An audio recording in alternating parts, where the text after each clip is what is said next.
Business development system, ఒక వ్యక్తికి personal development system and Vestige winning team ద్వారా ఎవరైనా కళలు నిజం చేసుకోవచ్చు. సో అట్లాంటివి విన్నింగ్ టీమ్ సిస్టమ్ ఏం చెప్తుందంటే, ఓకే మీకు ఒకవేళ ఈ ప్రోడక్ట్స్ నచ్చినాయి, ఈ ఆపర్చునిటీ నచ్చింది అంటే లిస్ట్ అవుట్ చేయండి అని అన్నారు.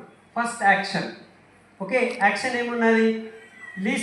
లిస్ట్ ప్రిపేర్ చేయాలి. దేని లిస్ట్ ప్రిపేర్ చేయాలి అంటే, ఫస్ట్ మీకు ఏదైనా క్వశ్చన్స్ ఉన్నాయా దీనికి సంబంధించినవి? ఓకే, సో మేమిద్దరం రాసుకున్నాము, అది ఇట్లా అవుతుంది అట్లా అవుతుంది, అసలు మేము ఇంత చదువుకున్నాము, మళ్ళీ ఇక్కడ నుంచి 1 లాక్ ఎట్లా ఉంటాయి కదా, లోపల ఎన్నో క్వశ్చన్స్ ఉంటాయి. ఎవరికైనా ఉన్నాయా క్వశ్చన్స్ ఉన్నాయా? Very good. మీ క్వశ్చన్స్ ఉన్నాయంటే మీరు కూడా మా లెక్క స్టేజ్ మీద ఓకే రావచ్చు.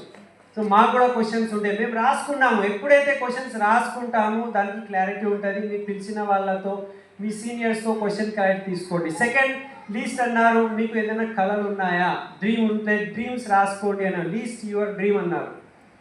సో డ్రీమ్స్ లిస్ట్ అవుట్ చేయాలి అనుకుంటే మేము ఇద్దరము ముఖం చూసుకున్నాము, ఏం రాయాలి, కార్ అంటున్నారు, ఇల్లు అంటున్నారు, ఓకే అర్థమైతలేదు. సో మా సీనియర్ అప్లై ఇంటర్వ్యూ పోయా, ఈజ్ వెరీ షార్ప్ పర్సన్. అతనికి అర్థమైపోయింది మేము డ్రీమ్స్ రాసుకుంటలేమని. దెన్ సడన్లీ ఈ said, do you have any problem అన్నారు. మీకు ఏదైనా ప్రాబ్లం ఉందా, కష్టాలు ఉన్నాయా?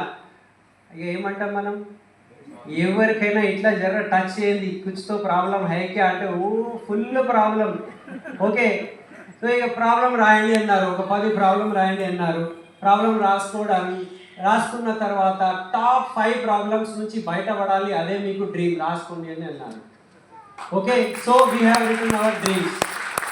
నౌ థర్డ్ పాయింట్, మాకు ప్రొడక్ట్స్ నచ్చినాయి, మంచి హెల్త్ వస్తుంది, ఓకే జీవితం మారుతుంది అంటే to whom you want to show this.